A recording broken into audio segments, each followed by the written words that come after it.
Vayichan sham Yisrael and get her kulanu ke'echad. I want to take this opportunity to thank the organizers for such an awesome, amazing event. And I also want to just be able to say that I'm actually a little bit humbled and overwhelmed to be here on this amazing program and project, and hope that what I have to share in our personal growth to getting to a place where we want to be able to receive the Torah will be at least helpful for some people to be able to grow in their connection in what we're looking for and what I look for in who I'm supposed to be when I'm going to be standing again at Har Sinai, waiting to receive the Torah, me, myself, and I, because every single one of us has our own space for who we are, what we're going to achieve, and how we're going to achieve it. Who we're going to inspire, who's going to inspire us, where HaKadosh Baruch Hu is going to help us and where he's going to send us to, and even keeping us here in sunny London for all the years, but desperate to be in Yerushalayim. And when our hearts live in Yerushalayim, we can certainly make sure that our aspirations of our Torah and places are going to make sure to hopefully bring HaKadosh Baruch Hu to give us the gift back of the Beis HaMikdash b'mheira b'yameinu. This has been a challenging time, and I have to say for myself, a growing time. I think that we are blessed to have had this time, and for some it is a much more difficult time period than others. But nevertheless, we have our tools. We have the tools of making sure that we stay in a place of emotional well-being, and that Hashem gives us all the energy and all the strength to be able to deal with the challenges that are facing the Jewish people right now. We don't forget that there are people going through so many challenges, but we're going to utilize a place of Torah that brings in the resilience and helps us to grow in our emunah, our bitachon, and our connection to Hashem. And that is what we want to be able to take. And my wonderful teacher, Rebbetzin Joanne, many years ago, a number of years ago, I think probably 7 years ago, the first time that she traveled now at this time of year, because we do our best to bring her to share Torah with us here in London. And she shared with us the beautiful idea and concepts of spiritual growth through the time of Sephirah. And then I was blessed to get the book of Rabbi Yaakov Haber, and together we can use this as a daily learning process where we ourselves are going to challenge ourselves to become better people and grow in our connecting to each other, and most importantly to HaKadosh Baruch Hu. And how do we do this? So my little bits of my sharing of coming to a place where we want to be as ourselves, the best person that we can be, is really to open ourselves to personal growth, to face vulnerability, as we all have in different ways over the past few months. Our Pesach plans, mine were changed. Crete to London. I have to say, I love my home as long as we're doing what we're supposed to be doing. So it wasn't fazing me to be able to do the cooking and what it was. It was more about the connecting to all the people that we love being around. And Hashem took that away. And he said to us, let's see what you can do with this now. And that's my lesson where I begin. So I was reminded right in the beginning of the days when we all went down into lockdown and things had changed and no travel and no children coming from their different destinations and all Pesach plans being made different. And the challenge of helping people who were in such challenging times financially, and the illnesses.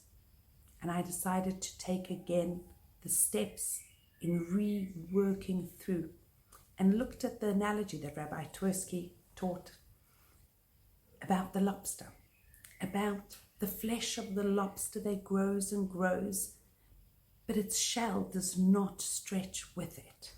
And finally, after a lot of pain and struggle, the flesh breaks out of its shell. and immediately goes and hides under a rock in order to look after itself, to take away its vulnerabilities, to hide under the rock until it regrows its outer protection shell. How many of us have had to do that? How many of us have had to look and see where my vulnerabilities lie because we can't travel for work, we can't go visit our families, all the different things that we used to doing, and it's taken away. We have to now refocus and look inside.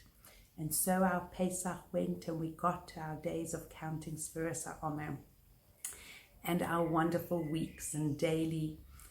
And we began with the week of Chesed, and I cannot believe where we are today, just about to be coming again to be Makabel, our Torah, and the excitement that we can build up in knowing that, please God, we are people who have grown and different through the wonderful gift that we were given by the Yeshivat Hakotel.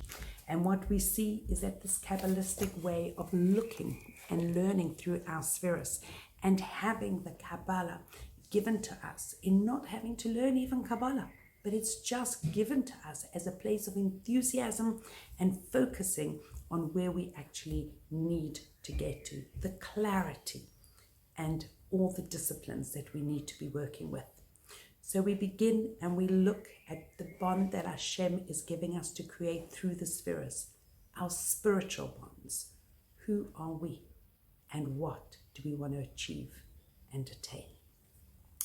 And the 7 aspects of godliness.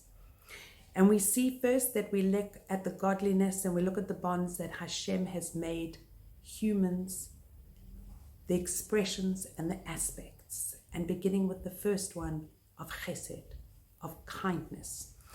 And really what we notice and we see that our neshamas, our internal souls, want to be able to be givers. And when we give, what are we doing? We're having a mirror. We are receiving the spiritual connection of what it is that we've given. Because the person to whom you've given validates us spiritually. And we have to see our highest self in that. And we go through the week, day by day, each day, looking at the way the Sephirah helps us to bind that week and to make sure that we do the chesed in a way that is real and a way that Hashem wants us to be able to do it. And we move then on to this wonderful week of Gvura, of strength. And Gvura, we know, does not mean having exercised and lifted up our dumbbells and the heaviest weight that we've had to pick up. Because even lifting up weights, if it's not done properly, causes damage to our bodies. So what do we learn? We learn that Gvura has its way that we have to behave, and our Gvura is overcoming our own personal desires, even in a place of Lashon Hara, even in a place of kosher food, even in a place where we have to bring Hashem into it, of kovesh et yitzro, when we look and understand when a person is challenged living in small places. Are we going to become angry? Are we going to be able to keep quiet? How do we use that in where we're living? And we're blessed, hopefully, to be able to work together with the people around us and say, let's do this together. That way, we will be able to make sure that the strength and what we do, and one of the challenges is letting go of our own personal ego. We come to the week of Tiferes. I often say that's my favorite week, but really the idea of it and the concept of it really for me is my favorite. Because my aims and aspirations are to hopefully to become a person who can live in Tiferes and understanding that our thoughts, our words, and our deeds actually match. And it's not just about pretending to do it, it's doing it. It's working through our place and ourselves and saying, am I? And how am I? And what can I do to enable this really to take place? And one of the beautiful things that Rebbetzin Hiller also brings down is she says that the Maharal of Prague taught us and told us that we give birth to ourselves. We do not want to succumb to the animalistic desires of comfort and ease. We need to work on ourselves. And the gifts that we recognize and we see that Hashem has done for us, and then we have to say, my moach, my brain has to be in control of my lev, which goes to the cloud. And that's what we have to be, because it's HaKadosh Baruch Hu. Everything that we do is making sure that we think, that we feel, and we get rid of the things that we're not supposed to be doing. That is gaining a place of Tiferes.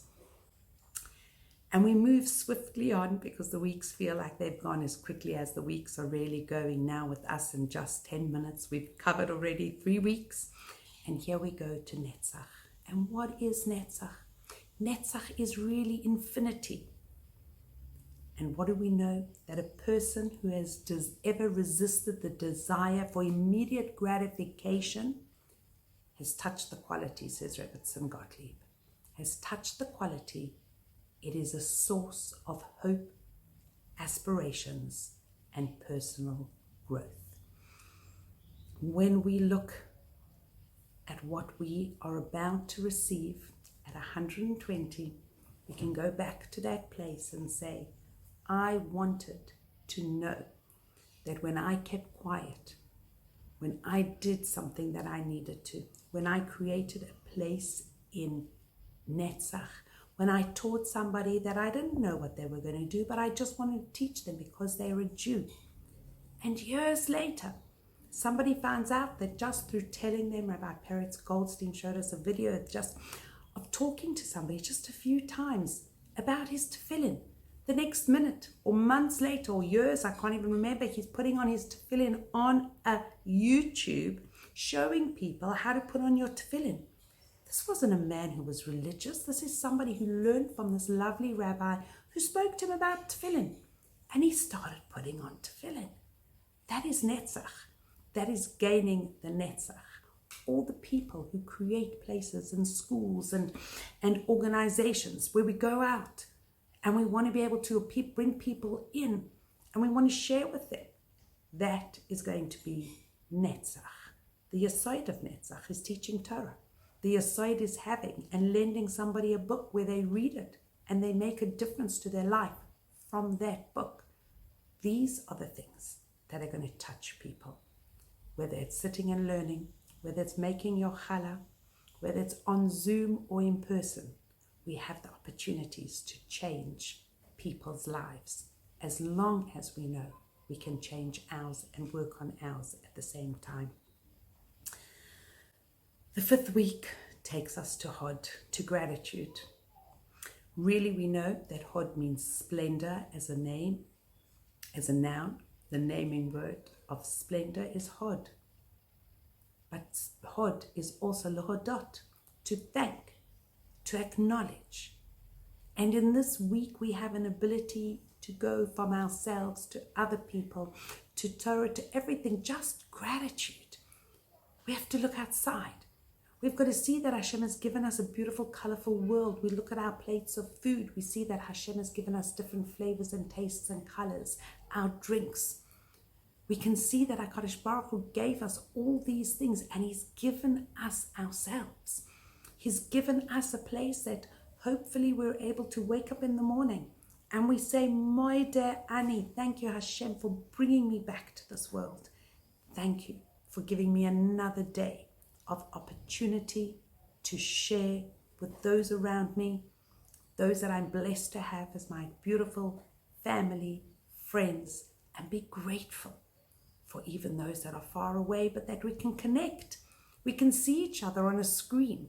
We can make a call that doesn't cost us any money or extra money, and you can see the person.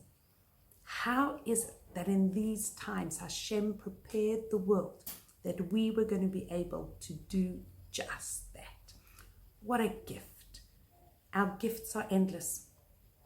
Many years ago, wonderful Sari Yeshivat Riegler ran a workshop with us on gratitude. From that one workshop with 20 ladies came a gratitude journal, of which we've sold over 1,500 gratitude journals. A beautiful journal, leather-bound journal, which we just write every day. 5 things which I am grateful that Hashem has given me. But it's not just the same things. And we have to look for the tiny little things.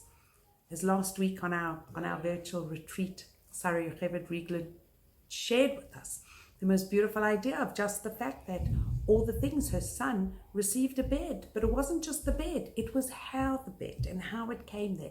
And we look for the tiniest details in our gratitude to Hashem. And that is what helps us to grow in our lives and to become very appreciative of everything that we have. What we see is that gratitude and writing down our gratitudes is something that helps us to recognize, to remember, and to know that HaKadosh Baruch Hu is doing all these things for us at every moment of the day and all the time. So when we're suddenly feeling in a place of, how did that happen? We look and we see, wow, just in 3 hours, HaKadosh Baruch Hu sent me 3 shlichim in order to complete something, to run an entire program. And how did HaKadosh Baruch Hu do that? We recognize it. So we turn and we say, thank you, Hashem. Thank you for making my day and enabling me to continue to do things for other people. And in turn, making sure that my day becomes a much more spiritually connected day in looking for all goodness, even when it's a challenge. Ultimately, my gratitude is towards HaKadosh Baruch Hu. And then we come to the week of Yesod, foundation. And what is the foundation? Yesod is the week where heaven touches earth, where we as people become the conduit. We become the connection between Hashem and his upper worlds and ourselves.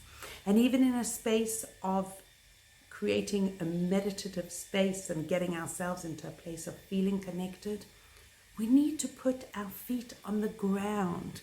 We need to be sitting in a place where our feet go on the ground and we can go through our entirety, coming from Hashem's goodness of his earth, and eventually go through the entire body where it comes up and we see and connect ourselves to whatever we do, being connected to the one above, being connected to Hashem. This is Yesod. Yesod is creating relationships. And ultimately, what everybody wants in a relationship is goodness. We want the goodness, the kindness, the sensitivities. We want to be able to create that place and that space. Yosef HaTzadik is the connection of Yesod. And we understand that really through everything that also Yosef went through, he also kept a fantastic secret. And he was able to be somebody who could be relied on, because ultimately our connections are the places that we go for compassion, for honesty, for sensitivity, to make sure that the goodness that we want to be able to give out and share is mirrored in our personal behavior. And we love the person even more when there is the flow of the giving and also, obviously, of the receiving. And to our world of Malchus, which we have begun and working through. And what is Malchus? Malchus is kingship. Malchus is bringing it all together. Malchus is making sure that we bring Hashem's kingdom into being in the greater world and make sure that it is in each and every one of our hearts. When we bring Hashem into everything that we do, when we bring Hashem into understanding that these are his children. And when I look at people and I think you're part of HaKadosh Baruch Hu's children, whatever I can do to help, to give, to listen, to share, to make sure that we want to be able to share our values and our Torah. And just this morning, somebody called me and she said to me, I need some help, please. I know that you learn with people, and my ability to teach is not very good, but I was actually at an optometrist a little while ago, and I found out that the woman was Jewish and she knew nothing. And she works right next to a place where she could be learning. Is there any way that you could please call her just to get her to learn? That's Malchus. That is somebody taking the opportunity to bring Hashem into our everyday world, to create our own missions, to make sure that it is of proper significance, to make sure that we individually call what we're doing the place that is on our own. And we are responsible for all our behaviors of what we do, when we do, and how we do it. We are the ones that are going to connect. We are the ones that's going to be responsible. So whether it's going to be cheesecake, or whether it's going to be standing and lighting our Shabbos and Yom Tov lights, when we're going to be standing and we're going to ask Hashem, and we'll tell him, we're here. We're here. We're here now to receive your beautiful Torah. We hopefully have become a mensch who is able to take it and to learn it and to love it and to use all the enthusiasm that we have in order to give this out to Hashem's children. As long as we're listening to the Das Torah, as long as we're learning the Torah and learning all these beautiful things which we can be, we want to turn that into something that we are going to make sure that infinity and a tiny little bit of it belongs to me, and that I will be responsible for that little bit. So we forgive, we let go, and we say, Hashem, we're yours. We are your children, willing to do your will, receive your Torah, reignite it, reinforce it, and know that without learning it, we would not be anywhere. Thank you, and I wish everybody a very beautiful, uplifting Shavuos, and may we all be makabel Torah ba'ahava and besimcha, and be ready to share it and become the Or L'Goyim. Am echad b'lev echad. Thank you.